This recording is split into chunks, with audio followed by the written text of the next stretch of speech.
அன்பு நேயர் அனைவருக்கும் இனிய ஆங்கில புத்தாண்டு நல்வாழ்த்துக்கள். வணக்கம்.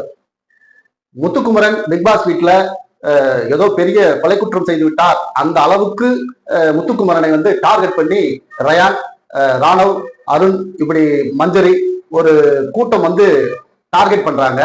பல பேர் முத்துக்குமரனுக்கு சகிப்புத்தன்மை இல்லை, தோல்வியை ஏற்றுக்கொள்ளக்கூடிய அந்த தன்மை இல்லை அப்படின்னு அவங்க விமர்சனங்களை வைக்கிறாங்க. இப்ப நம்முடைய பார்வை எனக்கு ரெண்டு கேள்விதான். அதாவது முத்துக்குமரன் என்ன சொல்றாருன்னா, அதாவது பிக்பாஸ் ரூல்ஸ்ல இல்லை இது, ஆனா நம்ம 5 பேரும் போட்டுக்கிட்ட இந்த உடன்படிக்கையை நீ மீறிட்ட, அதனால அன்எத்திக்கல் அப்படிங்கிற வார்த்தையை பயன்படுத்துகிறார். வாபஸ் வாங்கல. ரைட், ரூல்ஸுக்கு வருவோம். பிக்பாஸ் ரூல்ஸ்க்கு. அதாவது ராணவ் கிட்ட இருந்து அருண் வாங்கி அந்த பெல்ல அடிச்ச உடனேயே பிக்பாஸ் ஒரு கேள்வி கேட்டிருப்பார், யார் மணி அடிச்சது அப்படின்னு சொல்லி ஒரு கேள்வி கேட்டிருப்பார். அருண் ரொம்ப நேர்மையான கொம்பனாச்சே, நீ என்ன சொல்லி இருக்கணும்? பிக்பாஸ் ராணவ் முதல்லயே மணியை அடிச்சுட்டான், ஆனா அவங்க கிட்ட போட்டோ இல்ல, நான் அதை புடுங்கி நான் 2வது மணி அடிச்சேன், என்கிட்ட முத்துக்குமரனுடைய போட்டோ இருந்துச்சு அப்படின்னு ரொம்ப நேர்மையா பிக்பாஸ் கேட்ட கேள்விக்கு நீ பதில் சொல்லி இருக்கணும். ஆனா நீ எதுவுமே சொல்லல, நேரடியாக பிக்பாஸ் நான் தான் அடிச்சேன் அப்படின்னு சொல்லிட்டு கொளுத்திட்ட. ஆனா பிக்பாஸ் கேட்ட வார்த்தை, யார் மணியை அடித்தது. இது ரொம்ப முக்கியமான பாயிண்ட். இதை எவனுமே பேசல, முத்துக்குமரனும் பேசல. ஏன்னா முத்துக்குமரனுக்கு அப்ப இருந்த பிரஷர், தான் வீழ்த்தப்பட்டோம், நம்ம முதுகுல குத்திட்டாங்க அப்படிங்கிற அந்த ஒரு பிரஷர் முத்துக்குமரன் மண்டைக்குள்ள ஓடிக்கிட்டு இருந்தது.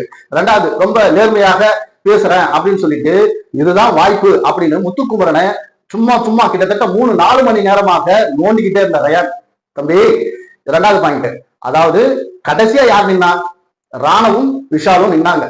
நின்னு பசர் அடிச்ச உடனே 2 பேரும் போட்டோ கிட்ட ஓடும்போது விஷால் நேரடியாக போட்டோ கிட்ட ஓடி குடும்பம்னு போட்டோ எடுக்காம அந்த மணியை எடுத்துக்கிட்டு, அதாவது சுத்தியில எடுத்துக்கிட்டு திரும்பவும் போட்டோ கிட்ட போகும்போது மஞ்சரியும் ஜாக்லினும் அங்க இருந்த சில கூட்டங்களும் கத்துறாங்க, ஏய் பிக்பாஸ் ரூல்ஸ் படி போட்டோவை எடுத்துட்டு தான் நீ அந்த சுத்தியில எடுக்கணும் அப்படின்னு சொல்லும் போது விஷால் அதை கீழே போட்டு திருப்பி எடுக்கும்போது முத்துக்குமரன் சொல்றான், ஆமா அவன் திருப்பி கீழே போட்டு கையில எடுத்து அடிச்சுட்டா முடிஞ்சு போச்சு கேம, இப்ப பேசுங்கடா அப்படின்ற தோணியில முத்துக்குமரன் தன்னுடைய விரக்தியை வெளிப்படுத்தியிருப்பார். இப்போ விஷாலும் ராணவும் வரும்போது போட்டோவை எடுத்துக்கிட்டு தான் அந்த சுத்தியில எடுக்கணும் அப்படின்னு ரூல்ஸ்ல பிக்பாஸ் சொல்லி இருக்காருன்னு தெரிஞ்சு இந்த மஞ்சரிக்கும் ஜாக்லினுக்கும் இந்த ரயானுக்கும், இந்த ரயான் சுத்தியில கையில எடுத்த உடனே எடுத்துறா போட்டோ எடுத்துட்டு தான் வரணும் பிக்பாஸ் சொல்லியிருக்காரு, நீ பிக்பாஸ் ரூல்ஸ் மீறிட்ட அப்படின்னு சொல்லி இருக்கணும். அதுவும் இல்லையா, வெள்ள யார் அடிச்சதுன்னு கேட்டப்போ ரயான் தான் சொல்லி இருக்கணும், ராணவ் தான் முதல்ல அடிச்சான். ஏன்னா அதுவும் சொல்ல மாட்டான்னு தெரியும், இவதான் நேர்மையான ரொம்ப கொம்பனாச்சே ரயானு, அவர் என்ன சொல்லி இருக்கணும், ராணுவ தான் முதல்ல அடிச்சான் பிக்பாஸ், அவங்ககிட்ட போட்டோ இல்லைன்னு அப்பயாச்சும் சொல்லி இருக்கணும். அப்போ பிக்பாஸ் கேமை நிறுத்தி இருப்பார். டேய், உங்ககிட்ட போட்டோ இல்ல, நீ கேம் ரூல்ஸ் படி ஆடல, நீ எலிமினேட்டர், அடுத்த ரவுண்டுக்கு மத்தவங்க போங்கன்னு பிக்பாஸ் சொல்லி இருப்பார். ஆனா அந்த வீட்டுக்குள்ள இருந்த யாருமே ராணுவ முதல்ல பெல் அடிச்சான்றத சொல்லவே இல்லை. இத வெளியில ரிவ்யூ பண்ற பல பேர் இத பேசவே மாட்டான். Muthukumaran unethical, Muthukumaran team form பண்ணாரு, முத்துக்குமரனுக்கு பேக் ஃபயர் ஆயிடுச்சு, முத்துக்குமரன் பிளான நல்லா பண்ணாரு ஆனா பினிஷிங் சரியில்லை. டேய், அதாவது வாழ்க்கையில ஒரு மனுஷன் ஒரு விஷயத்த செய்யணும் முயற்சி செய்யும் போது எல்லா விஷயமும் சரியா போய் முடியாது, அது கணக்கே சில நேரங்கள்ல திரும்ப வரும் அப்படின்றதுதான் வாழ்க்கை. இததான் முத்துக்குமரன் வெளியில இருக்கிற நமக்கு கத்து கொடுத்துருக்காரு. பாருங்கடா, அவனுக்கு 3 பேருமே எனக்கு ஆவாது. யாரு? விஷாலு, அருண், ராணவ் 3 பேருமே எனக்கு ஆவாது. இருந்தாலும் நான் அவனுக்கு கூட போயிட்டு என் கூட்டணி தர்மத்தோட நான் ஆடி இருக்கிறேன், அவனுக்கு இப்படி பண்றானுங்க பாத்துங்க மக்களே. இது பிக்பாஸ்க்கு மட்டுமல்ல, இது வெளியிலும் இப்படிதான் வாழ்க்கை முறை இருக்கும் அப்படின்றத உணர்த்தி இருக்கிறான். அதை விட்டுட்டானுங்க. முத்துக்குமரன் பேசுறது சரியில்லை. ஏண்டா, நீங்க தான் சொல்றீங்க அங்க என்ன பேச்சு போட்டியா நடக்குது அப்படின்னு சொல்லி அவன் எதையாவது பேசிட்டு போறான். அவன் பாயிண்ட் அவன் கரெக்டா நிக்கிறான். டேய், நீ ஓடியா நீ அடிச்சது நீ சரி, நீ கையை தூக்கணும்னு சொல்ற பத்தியா, அதுவும் சரி. நான் பார்த்த வரைக்கும் என் கேம் டிஸ்டர்ப் பண்ற அளவுக்கு நீ பண்ணது, நம்மளுடைய அக்ரிமெண்ட்டை மீறினது, அது எனக்கு அன்எத்திக்கலா தெரியுது. என் பாயிண்ட் எனக்கு சரி, அவன் பாயிண்ட் அவன் வச்சுக்கங்க, மக்கள் முடிவு பண்ணுவாங்க அப்படின்னு ரொம்ப தெளிவா சொன்னாலும் இந்த ரயான் குஞ்சு இருக்குல்ல, குஞ்சு பெருசு, அது என்ன பண்ணுதுன்னா முத்துக்குமரன் சோர்வாய் இருக்கிற தருணம் இது. இந்த நேரத்துல நம்ம முத்துக்குமரன் வாயை கிளறி ஏதாவது ஒரு சம்பவம் பண்ணிடணும், முத்துக்குமரனை டேமேஜ் பண்ணணும் அப்படின்ற உள்நோக்கம், கெட்ட எண்ணம் இவனுக்கு சொல்றானுங்க. 2 பேரும் பேசி வச்சுக்கிட்டுலாம் இதை செய்யல, அதுவா நடந்துடுச்சு போற போக்குல. அதைத்தானே நானும் சொல்றேன். நீங்க என்ன உள்ள கணிக்கிறீங்களோ அதை வெளியில மக்களும் கணிப்பார்கள். ரயா, நீ என்ன வேலை பண்ணிக்கிட்டு இருக்கிற, நீ என்ன பண்றன்றத மக்களும் வெளியில பாக்குறாங்க. முத்துக்குமரன் டைட்டில் வின்னர் ஆயிடுவான், அவன் பேரை டேமேஜ் பண்ணணும் அப்படின்றது உன் மனசுக்குள்ள இருக்கு. அது எங்களுக்கு எப்படி தெரியும்னு நினைக்கிறியா? நீ சுத்தி அவனே விட்டுட்டான். ராணவே ஒரு கட்டத்துல விட்டுட்டான், அருணே ஒரு கட்டத்துல விட்டுட்டான். ஆனா இந்த ரயான் சுத்தி சுத்தி சுத்தி போறான். காலையில திரும்பவும் சொல்றான், நீங்க என்ன ஒருத்தனை வீழ்த்தறதுக்காக நீங்க 5 பேர் ஒண்ணு சேர்ந்தீங்க, இவர் பெரிய மலை மாதிரி இவர் காட்டிக்கிறார். டேய், ஆரம்பத்துல ஜாக்லினுக்கும் சௌந்தர்யாவுக்கும் நடுவுல மறைஞ்சு வந்த பையன் தானடா நீ, போடா டே, போடா போடா போடா. நான் ராணல் வந்து இந்த பிக் பாஸ் வந்து அன்ஃபேர் கேம் அப்படின்றதுதான் எனக்கு முழுக்க முழுக்க ஆரம்பத்துல இருந்து. இந்த விமர்சனங்கள்லாம் நான் வைக்கிறது முத்துக்குமரனுக்காக மட்டும்தான். முத்துக்குமரன் என்கிற ஒருவனை உள்ள இல்லைன்னா இந்த பிக் பாஸ் பத்தியே நான் வீடியோ போட மாட்டேன். ஏன்னா முத்துக்குமரன் ஒருத்தன் இருக்கான், தமிழன் உள்ள இருக்கான், தமிழ் நல்லா பேசுறான்.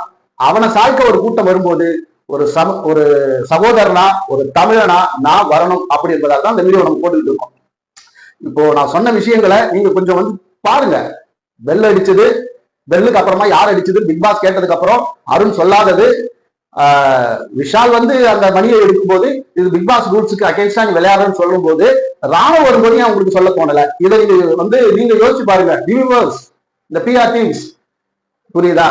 நம்ம முத்துக்குமரன் இப்ப கூட நான் என்ன சொல்றேன்னா சரியான பாதையில் தான் போயிட்டு இருக்காரு. அவர் என்ன பண்றாரு தெரியுங்களா? ஜாக்லினும் மஞ்சரியும் தான் முதுகு மேல ஏறி சவாரி செய்வதை முத்துக்குமரன் விரும்பவில்லை. மஞ்சரிய டேரா அடிக்கிறாரு.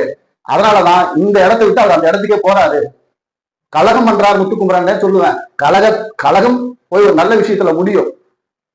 அந்த கழகத்தை முன்னெடுத்தது முத்துக்குமரன். பிக் பாஸ் வீட்டுக்குள்ள பல விஷயங்களை இது போல ஆரம்பிச்சு அது முத்துக்குமரன் வந்து சாதிச்சு காட்டி இருக்கிறார். மஞ்சரி முத்துக்குமரன் முதுகில் ஏறி கொண்டு ஓடலாம்னு நினைக்கும் போது முத்துக்குமரனுக்கு அது பிடிக்கல. உன்னை விட பெட்டர் பிளேயர்ஸ் இருக்காங்க, என்னை விட பெட்டர் பிளேயர்ஸ் இருக்காங்க, மக்கள் யாருக்கு ஓட்டு போடணுமோ அதை இண்டிவிஜுவலா பண்ணுவோம். அதாவது என்ன கேட்கறாங்க இந்த அம்மா, ஏன் என்ன நீ சேர்த்து கூடாதா? ஏன்னா டீம் ஃபார்ம் ஆகுது, ரயான் உள்ள வரா, முத்துக்குமரன் நினைச்சிருந்தா ஆபியஸா ராணுவ நீ கை உனக்கு இந்த மாதிரி இருக்கு, நீ வெளியில போயிடு, நாங்க ரயானை சேர்த்துக்கிறோம் அப்படின்னு சொல்லியிருக்கலாம். சுயநலமாக முத்துக்குமரன் யோசித்திருந்தால் இந்த வார்த்தையை சொல்லி இருக்கலாம். ஆனால் அந்த வார்த்தையை அவர் சொல்லல. ரயான் நீ ஊனமா இருக்கிற, அதாவது கை ஊனம் என்றால் அந்த கை வந்து தற்காலிகமா உன்னால சரியா ஆட முடியாது, அதனால நீ வெளியில போயிடு அப்படின்னு சொல்லாம அவனை உள்ள வச்சுக்கிட்டு நீ அதிக பாயிண்ட்ல இருக்க, நீ வெளியில போ, இங்க நாங்க 3 பேர் பாயிண்ட் இல்லாம இருக்கோம், மீது 2 பேர் வந்து ரொம்ப கம்மி பாயிண்ட்ல இருக்கான், இவங்களை வச்சு நாங்க ஆடிக்கிறோம் அப்படின்னு சொல்றான். அதுல இன்னொரு விஷயமும் இருக்கு, இதெல்லாம் வெளியில சொல்லணும்ன்றாங்க இவனுங்க. அருண் இல்லாத இடத்துல விஷால் இருக்க மாட்டான், விஷாலும் அருணும் இல்லாத இடத்துல ராணுவம் இருக்க மாட்டான். ஆக ஒருத்தனை வெளியில போக சொன்னா அந்த டீமே உடையும். இது முத்துக்குமரனுக்கு தெரியும். இதை ரயான் வந்து வாயால சொல்ல வைக்கணும்னு நினைக்கிறான். அதையும் ஒரு இடத்த சொல்ல வச்சு அப்ப விஷால் வந்து ரொம்ப யோகிய மாதிரி, இல்லையே என்ன மட்டும் கூட்டு இருந்தா நான் வந்திருப்பேன், நல்லா வந்திருப்படா வாழப்பழம். டேய், உன்னதான் வெளியில எல்லாம் பார்த்துக்கிட்டே இருக்கிறாங்க. தர்ஷிகாவை என்ன பண்ணா, அசீனை என்ன பண்ணா, 2 பிளேயரை காலி பண்ணி வெளியே அனுப்பிட்டோம். முன்ன விட திறமையான 2 பிளேயர்ஸ் தர்ஷிகா, அன்ஷிகாவும் ஓரளவுக்கு ஆடினாங்க. ஆக உன்னுடைய வலையில் அவங்களை சிக்க வச்சு காலி பண்ணாரு. நீ வந்து முத்துக்குமரனுக்கு சர்டிபிகேட் கொடுக்கணும் அவசியமே இல்ல. அவர் பேசிட்டாராம் யோகியன், அதை ரயான் யோகியன் நம்பிட்டாராம். டேய், மக்கள் வெளியில பாத்துட்டு இருக்காங்கப்பா.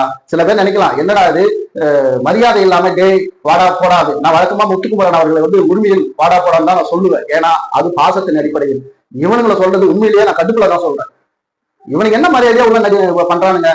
மக்கள் செல்லுக்கு ரீசார்ஜ் பண்ணி டேட்டா போட்டு அவங்க பார்த்து, இதுல வேற ஹாட்ஸ்டார் 24/7 வேற பல பேர், அது என்ன தலைவலி கொடுமையோ, அவங்க பல பேர் அதை பார்த்து இவனுங்களுக்கு பணத்தை வாரி கொட்டினா இவங்க உள்ள போய் உட்காந்துக்கிட்டு இந்த மாதிரி வேலை எல்லாம் பார்த்தா இவனுங்களுக்கு என்ன மரியாதை? அந்த மரியாதையை நம்மளால கொடுக்க முடியாது. கோச்சுக்கிறவங்க கோச்சுக்குங்க. இது பிக் பாஸ் வீட்டுக்குள்ள ரயான் போடுகிற மிகப்பெரிய சதி. மஞ்சரிக்கு முத்துக்குமரன் ஓட்டை வாங்கணும் அப்படின்னு சொல்லிட்டு கிட்ட கிட்ட போனாலும் முத்துக்குமரன் கிட்ட வராத எட்டிப்போ அப்படின்றான். முத்துக்குமரன் என்ன பண்றான்றத வெளியில மக்கள் பார்த்துக்கிட்டு இருக்காங்க. அவனுக்கு வாக்களிக்க மக்கள் தயாரா இருக்காங்க. அந்த கோப்பையை கொடுக்கறதா தடுக்கிறதா அப்படின்றத இந்த பிக் பாஸ் டீம் அது என்ன பண்றான்றதா நமக்கு தெரியாது. ஆனால் வாக்கு அடிப்படையில் கொடுத்தால் முத்துக்குமரனை தவிர வேற எவனும் வாங்க முடியாது கப்ப அப்படி என்பதை மட்டும் நான் ரொம்ப ஆணித்தரமா சொல்லுவேன். அவனுடைய மூவ் ரொம்ப ஸ்மார்ட்டா இருக்கு. அவன் வந்து ஒவ்வொருத்தரையும் குழப்புறான். அதாவது இப்ப விஷாலே பெரிய குழப்பத்துல இருக்கான். இப்ப முத்து கூட நம்ம சேர்ந்தோம்னா அடுத்து நம்ம டிக்கெட் ஃபினால 2-3 பாயிண்ட் அடிச்சிட முடியுமா அப்படின்னு அந்த அளவுக்கு அந்த மூளைக்குள்ள போய் குழப்பறான் பாத்தியா? அவன் தான் தி கேமர். முத்துக்குமரன் தி கேமர், பிக் பாஸ் கேமர். அவர் சரியா ஆட்டத்தை ஆடுறான். இதுல வந்து பல பேர் வந்து உள்ள நீங்க வந்து மகாத்மா காந்தியா வாழ்ந்துட்டு வெளியில வாங்க, நீங்க புத்தரா வாழ்ந்துட்டு வெளியில வாங்க, இயேசுவா வாழ்ந்துட்டு வெளியே வாங்க, விஷ்ணுவா வாழ்ந்துட்டு வெளியில வாங்க. நான் இந்த கேடு கட்ட விஷ்ணுவை சொல்லல, இந்துக்களின் கடவுள் விஷ்ணு அந்த பேரை சொன்னேன், அவ்வளவுதான். இப்படி வாங்கன்னு சொல்றதுக்கெல்லாம் இங்க இல்ல. உள்ள போங்க. உனக்கு கோவம் வந்தா கோவத்தை காட்டு, துரோகம் பண்ணுனா துரோகம் பண்ணு. ஒருத்தன் துரோகம் பண்றானா மூஞ்சி கிழிக்கணுமா இந்த மாதிரி திட்டத்தை போட்டு அவன் முகத்திலே கிழி. ஜாக்லின் சொல்றாங்க முத்துக்குமரன் வந்து அந்த செய்கையை செய்திருக்க மாட்டான், அதை அவன் செஞ்சிருக்க மாட்டான், கேமே நிறுத்திருப்பான் அப்படின்னு சொல்லிட்டு. ஆனா முத்துக்குமரன் அதை செய்திருப்பான். ஒருவேளை செய்யல, ரைட், அது அடுத்த கட்டம், பாசிபிலிட்டி 50-50 அப்படின்னு சொல்ற மாதிரியே வச்சுப்போம். ஆனா வெளியில ஜாக்லின் எதுக்கு அதை சொல்றாங்கன்ட்டு அந்த அருணுக்கு தெரியுமா? தெரியும். ஜாக்லின் முத்துக்குமரனுக்கு சப்போர்ட்டா பேசும்போது அந்த வாக்குகள் அங்க போய் சேரும் அப்படின்றதுதான் ஜாக்லினோட கேம். இதுதானே கேம். உள்ள கேம் விளையாடுறாங்க எல்லாருமே. இதுல பாவம் பவி, நீ எல்லாம் ரொம்ப பாவம். உண்மையிலேயே என்ன நடக்கு, என்ன சூழ்ச்சி. பிக் பாஸ் என்பதே சூழ்ச்சி. அதாவது 2 கால் இருக்கிறவனையும் ஒத்த கால் வச்சிருக்கிறவனையும் ஓட விட்டு, இங்க பாத்தீங்களா நாங்க ஓட்டப்பந்தயம் நடத்திட்ட அப்படின்னு சொல்றான் பாத்தியா, அவனை பார்த்து என்ன சொல்லுவீங்க மக்கள்? பைத்தியக்காரன் தான் நம்ம சொல்லுவோம். அந்த மாதிரிதான் 9 நல்ல பிளேயரு ஒத்த கை வச்சுக்கிட்டு ஒரு பிளேயர் ஒத்த கை வச்சுக்கிட்டு ஒரு பிளேயர் அவனை அழகா வெளியில வச்சுட்டு 9 பேர் ஆட விட்டுருக்கலாம். இந்த கூச்சல் குழப்பம் இந்த இதெல்லாம் வர்றதுக்கு வாய்ப்பே இல்லை. ரெண்டாவது, இது இருக்கிறதுலே மக்கு பிளேயர். ஒரு விஷயத்த சொன்னா அந்த இடத்துல தான் நின்றுப்பான். ஆனா அவனை கேட்கலன்னுவான். விஜய் சேதுபதி அவர்கள் நேருக்கு நேரா பேசும்போதே புரியலன்னு சொன்ன மிகப்பெரிய புத்திசாலி தான் இந்த ராணுவ. இவனை வேற வச்சு அவனை 10 கோடி போட்டு படம் எடுத்தான் பாவம். ஆக இந்த ராணுவ உள்ள தான் பண்றது எல்லாமே வெளியில நல்ல விதமா ப்ரொமோட். உனக்கு பிஆர் ஓட்டுக்கள் பாக்ஸ் மட்டும்தான் வரும் தம்பி.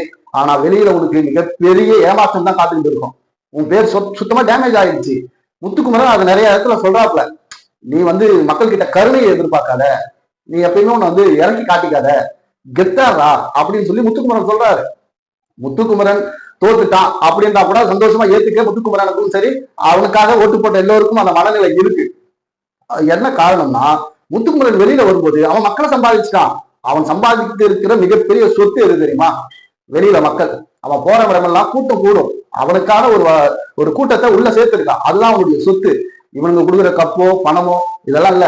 50 லட்சத்தை விட முத்துக்குமரன் வெளியில அவன் ஏற ஸ்டேஜ்ல, அவன் பேசுற பேச்சுல, அவன் கொடுக்குற ஸ்பீச்ல, மோட்டிவேஷனல் ஸ்பீச்ல பல கோடிகளை சம்பாதிப்பான். ஆனா அந்த பிக் பாஸ் இப்படி ஒரு, அதான் சொன்ன இல்லையா, 2 கால் இருக்கிறவனையும் ஒத்த கால் இருக்கிறவனையும் ஓட விட்டு பாக்குறது. இப்போ இந்த வாரம் விஜய் சேதுபதி அவர்கள் என்ன பேசுவாருன்னு தெரியல. ஏதாவது பேசிட்டு போட்டோம். முத்துக்குமரன் ரோஸ்ட் பண்ண போறீங்களா? உங்க ரோஸ்ட் தாண்டா முத்துக்குமரனுக்கு ஓட்டு பண்ணிட்டு போங்க. ஆனால் விஜய் சேதுபதி அவர்களே, பிக் பாஸ் கொஞ்சம் காது துப்பிட்டு போங்க. என்னடா கேம் வைக்கிறீங்க? அவன் என்கிட்டயே பதில் சொல்லலடா. அவனே நான் கெட் சூன், உன் மூளை சீக்கிரமா குணமாகி வரட்டும் அப்படின்னு சொல்லிட்டு போன ஒருத்தனை, ஒரு அன்பிட்டான பிளேயரை கேமுக்குள்ள எப்படிதான் போட்டீங்க அப்படின்னு சொல்லி விஜய் சேதுபதி அவர்கள் நியாயமா பிக் பாஸ் தான் காதுக்கு போகணும். தெரியாம உள்ள போய் தலைவன் உள்ள மாட்டிக்கிட்டாப்ல.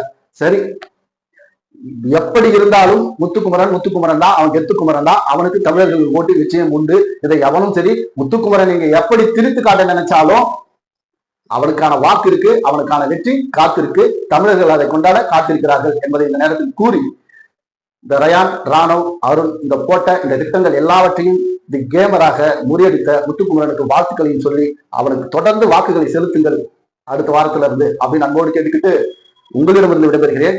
நம்முடைய சேனல் கண்ணை நம்பாதே நாட் 7 லைக் பண்ணுங்க, ஷேர் பண்ணுங்க, சப்ஸ்கிரைப் பண்ணுங்க, மறக்காம பெல் பட்டனை கிளிக் பண்ணுங்க. நன்றி, வணக்கம்.